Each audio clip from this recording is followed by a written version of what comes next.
Stat. I am your host, Nizzy, and in this video you guys are going to be breaking down another tough loss for the Toronto Raptors last night versus the Chicago Bulls. The fourth quarter comeback fell short, ended up losing to them by a final score of 111 to 108. Once again, the boys digging themselves a big hole, down 20, trying to come back to it, got it within 2 points, weren't able to close the deal late in that fourth quarter, unfortunately, you guys. Right, real quick before we start going and breaking down this game from last night, if you can go ahead and like this video if you like sporting content like this, go ahead and subscribe to the channel if you're looking for more sporting content like this in the near future. Been getting a lot of support lately from you guys, and I greatly appreciate it, man. We're going to keep coming out with as much content as possible for you guys. But without further ado, let's go ahead and start breaking down this game from last night. Toronto Raptors fall to 1-3 on their season now with a tough loss to the Chicago Bulls on their home court. Still have yet to win a game at home this season, you guys. We got one lone win where we absolutely dominated Boston their second game of the season. Have not been able to get back on track since, with tough losses to the Mavericks and now the Bulls last night in the Monday night matchup there. It's been a bit of an up and down start to the season for us so far. Obviously, our shot making ability has not been there so far this season. Haven't really liked the rotation that Nick Nurse has been running either. We'll get more in depth into that later on in this video, you guys, but I guess we'll start off first with some of the team stats here. Raptors had a pretty decent shooting night comparatively to what we've been seeing from them in the last couple of games. They ended up finishing 48% from the field, 40% from three-point range. Had 48 boards, which was huge. We ended up out-rebounding them 48 to 28. 14 offensive boards to their 5 offensive boards, so dominated them on that offensive glass as well. Allowed them to shoot a pretty high clip, though. They were shooting 48% from the field. The Chicago Bulls they were also shooting 44% from three-point range. So we're going to have to do a little bit better on closing out on those three-point shots, keeping that three-point stroke down a little bit on our opposing matchups. We also had 27 assists in the game. Fred VanVleet had a career-high 17-assist game, which was huge. 24 assists for the Bulls. The one that hurt us the most, you guys, was the turnover battle. The Chicago Bulls only turned the ball over 12 times comparatively to the Toronto Raptors turning the ball over 19 times. I believe Fred VanVleet had 8 or 9 turnovers himself, even though he did have those 17 assists. So just a bit of a rough go with the turnover battle there. We need to do a better job of taking care of the ball, obviously making smarter decisions with the basketball, not throwing it in as tight of windows as we were last night. Got to do a better job trying to win some of those quarters as well. First quarter, we ended up tying them 24 to 24, which ain't too bad. And then things just fell apart in the second and third quarters for us, getting outscored by the Bulls 37 to 27 in that second quarter, making it pretty tough on us going into halftime there. Tried pushing back a bit in the third quarter, but we still fell short, ended up getting outscored 31 to 29 before we finally won our first quarter of the day, 28 to 19 over the Bulls in the fourth quarter there. Fall short of the comeback.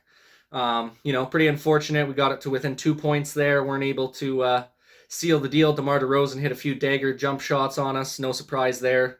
Finding his spot on the court where he can hit that mid-range jumper.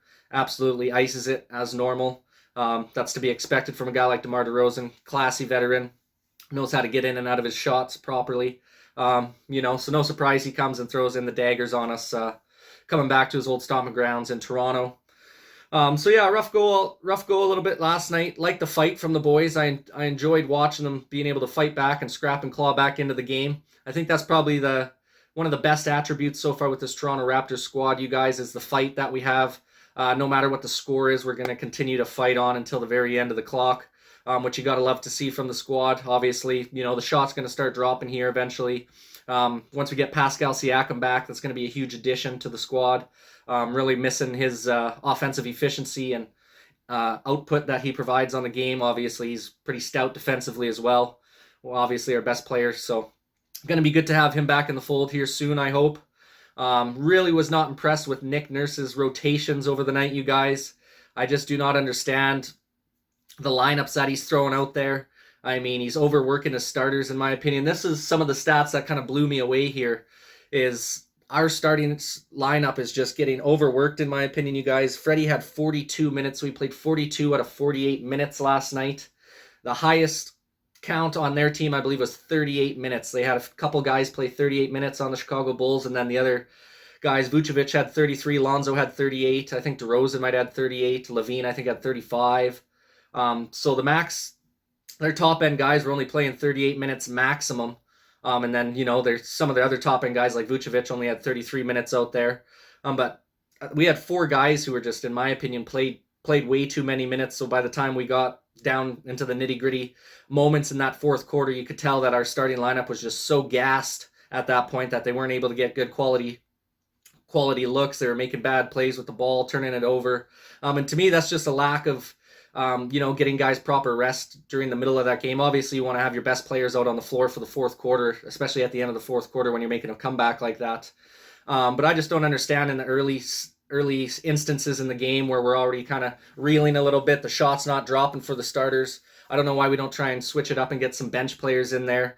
I mean, like I said, you had Freddie play 42 minutes, damn near played the whole game. I mean, we're not even close to playoffs here, and the guy's already playing fucking playoff minutes, third game into the season. I do not understand Nick Nurse's thought process on this. He did the exact same thing, if you guys remember last season, the first, 5-10 games of the season when we had that rough 2-8 start.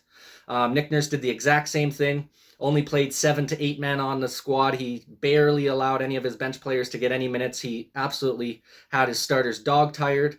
And look at our record. We finished up 2-8 to start off, and then he finally realized he had to make some adjustments on the fly and actually make some in-game adjustments and maybe getting some guys out there who, had been sitting on the bench for a week or two and not getting any action. And then that's when we were able to start to turn things around, just getting more guys involved within the team. And I think that's a huge problem that we're dealing with right now. For some reason, at the start of the years, Nick Nurse is just super stubborn with his rotations and his lineups. I mean, the fact that we're running basically an 8-man rotation, I think we played 10 players yesterday, but you can't really count players 9 and 10. It was Delano Banton and Chris Boucher. They played 4 minutes and 5 minutes respectively. That's basically garbage time minutes. You're hardly getting a chance to make an impact on the game. And then you have your bench players, your 3 bench players in Birch, Dragic, and Svai Mihalik there. 18 minutes, 13 minutes, and 12 minutes. You didn't see any of Decker. You didn't see any of Malachi Flynn. Those two guys had phenomenal performances in that last preseason game. You'd think you'd at least give them a few minutes to maybe create a spark on offense there to try and drain a few shots. But nope, they stay on the bench. Banton, who's been pretty solid for us, coming off the bench through the first few games, gets 5 minutes out on the floor. Boucher, who's been dealing with that finger injury a little bit, so obviously his shot quality is not going to be there right now, dealing with that dislocated finger. He gets 4 minutes. I just don't understand what Nick Nurse is doing with these lineups right now. I'm all for playing your starters, but I just don't think we need to have guys playing 42 minutes. It's like the 4th fucking game of the season here, and this guy's playing like it's fucking playoff ball already. I mean, let's get some different rotations in there. It's clear when you're already down 20, shit's not working out. I don't understand why we're not switching it up, giving, some new looks out there, getting Malachi Flynn involved, maybe getting Decker in there, getting a little more Banton in there, try and find a little bit of a spark, a little bit of a juice to get us back in the game. But instead, we're just dogging our starters with so many minutes. By the time that we do fight back and get into the game, that last 5-6 minutes of the fourth quarter, there's no juice left in the system. I mean, the boys have already expended all their energy just fighting back from 20 down, trying to get back into the game. I mean, OG had 38 minutes, Scotty Barnes with 39 minutes, Gary Trent had 36 minutes, Achua with 28. So no problem with Achua. I'm fine with him having 28 minutes. But all those other 4 starters, man, close to 40 minutes a piece is just insane. There's not enough minutes to get your bench guys any time. And then, like I said, we're just absolutely running out of gas in the fourth quarter because you got your guys playing fucking playoff minutes in the 4th game of the season. I just do not understand the thought process. Hopefully Nick Nurse decides to make some changes here in the coming games. But if he's going to continue to run a tight 8-man rotation, and 4 or 5 games into the season, it's going to be a rough go for us, I think, down the stretch here, you guys, because we're going to need guys to have fresh legs. I feel like that's another reason why Fred VanVleet's shot has not been that good so far to start the season. He's just being overplayed, overworked right now. They're asking way too much of the guy. We have other backup point guards who can come in there. I haven't really liked what I've seen from Dragic, to be honest. I really don't understand why we're not using Malachi Flynn more. Give the guy an opportunity. If he looks like absolute trash, take him out of the game. Simple as that. But how do you know if he's going to be an impactful player or not if you don't even put him in the game? I just do not understand. He's a second-year guy. Really thought he made some good strides in the offseason here. I thought Malachi Flynn was going to be someone who was going to be a good contributor to this squad this season. Obviously, like I said, it's only 4 games in, but I just really, really confused on what Nick Nurse is trying to do with these lineups right now. That lineup of having Dragic and Svai Mihalik on the floor at the same time has been terrible for us defensively. Dragic has not been good defensively so far this year.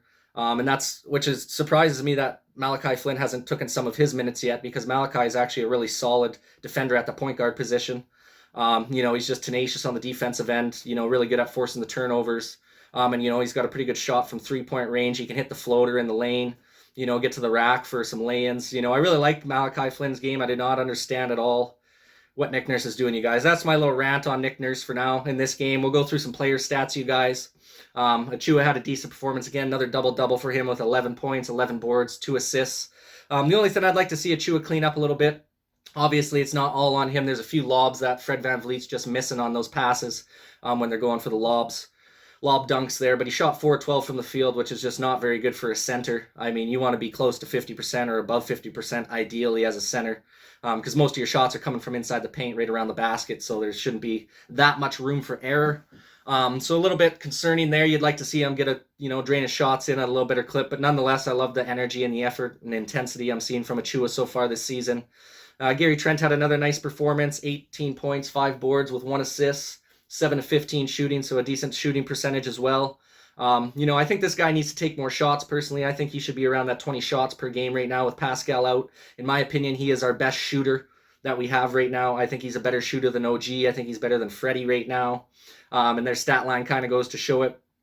Scotty Barnes had a bit of a quiet evening, but still a solid performance for not getting a lot of activity on the offensive end. 13 points, 4 rebounds.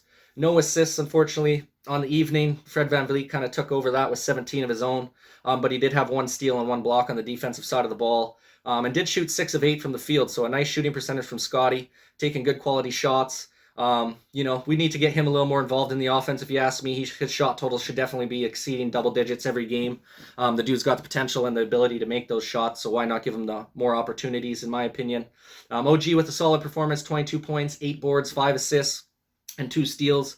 Now his shooting needs to get a little bit better. He shot 8 of 17 from the field, so he's getting closer to that 50% range, but it's still not on par with what we were expecting from OG. We're expecting him to have a little bit of a quicker start after we've seen him through the preseason, just lighten it up.